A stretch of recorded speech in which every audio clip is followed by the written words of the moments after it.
Setelah Perang Dunia Pertama berakhir, terjadilah krisis keuangan terbesar di dunia. Semenjak saat itu, sistem keuangan, sistem perbankan, bursa saham mengalami perbaikan-perbaikan yang sangat berbeda jauh dari sebelumnya. Perang dan resesi ekonomi membuat pembaharuan di dunia keuangan adalah imbas positifnya. Kita pasti setuju bahwa pressure atau tekanan dalam hukum fisika merubah karbon menjadi berlian. Intinya adalah adanya tekanan. Benda tak bernilai seperti karbon ditekan di pressure jadi benda paling bernilai sedunia yang namanya berlian. Jadi tekanan jangan pernah ditakuti, masalah jangan pernah ditakuti, semuanya harus dihadapi. Tekanan Perang Dunia menghancurkan seluruh dunia, namun sejak selesai Perang Dunia Kedua, kecepatan pembangunan teknologi ada dalam kecepatan penuh yang membuat dunia seperti saat ini sangat maju dibandingkan 100 tahun yang lalu. Kemajuan umat manusia dalam 5.000 tahun dicapai hanya dalam 100 tahun. Sejak Perang Dunia Kedua juga ada New World Order yang bercita-cita mulia untuk tidak ada lagi Perang Dunia Ketiga, ingin membuat dunia damai. Dan New World Order tadi di bawah kendali negara pemenang Perang Dunia Kedua, yaitu Amerika dan sekutunya. Lalu sejak tahun 2013 dunia punya penantang baru, penantang New World Order, namanya Tiongkok. Selama 300 tahunan Tiongkok menguasai perdagangan. Tiongkok kemudian dikerjain sama Eropa di awal abad 20, dihajar Jepang, sehingga dalam 200 terakhir penjajahan Eropa membawa kemunduran bagi Tiongkok. Deng Xiaoping kemudian punya ambisi besar, yaitu rebut kembali perdagangan dunia di bawah kendali Tiongkok. Dan kemudian faktanya adalah dalam 40 tahun, sejak tahun 1989 hingga saat ini, Tiongkok membuktikan telah menjadi negara perdagangan nomor 1 di dunia lagi. Menjadi negara kedua terkaya di bawah Amerika. Dan di tahun 2013, Tiongkok mulai ekspansi ekonominya. Strategi mencaplok ekonomi itu namanya BRI atau Belt Road Initiative, atau juga dikenal dengan nama lain, OBOR, One Belt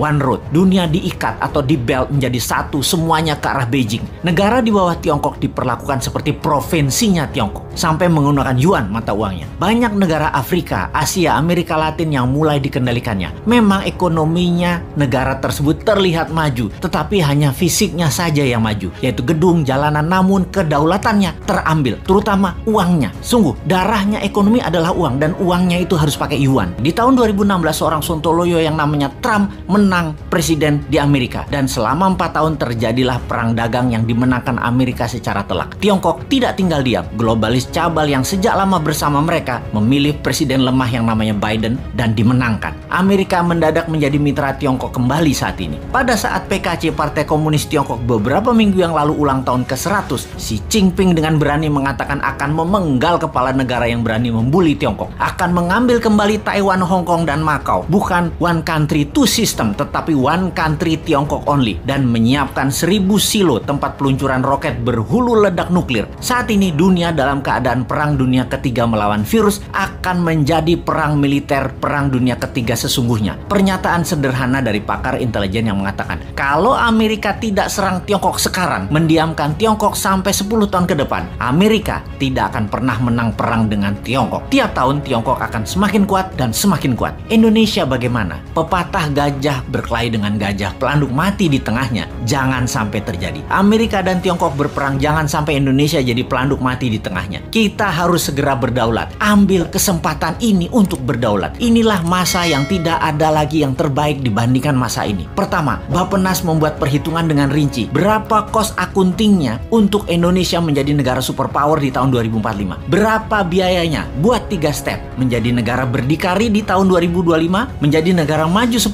tahun kemudian dengan dasa chip hingga tahun 2035, dan menjadi negara superpower di tahun 2045. Step pertama adalah menjadikan Indonesia negara berdikari, mampu berdiri di atas kaki sendiri hingga tahun 2025. Memerlukan uang katakanlah 6.000 triliun, yang 50%-nya untuk UKM ekspor dan ketahanan pangan. Sisanya untuk kesehatan dan sarana tempat tinggal serta jalanan distribusi. Kita printing rupiah biru, rupiah baru yang masa berlakunya 10 tahun. Dalam 6 bulan ini sampai akhir tahun 2021, hitung rinci dan gelontorkan mulai awal tahun 2022 dengan kecepatan penuh dan secepatnya kepada UKM-UKM. Lihat hasilnya bagaimana strategi New Mind ini akan menghasilkan karya, yaitu Indonesia negara superpower.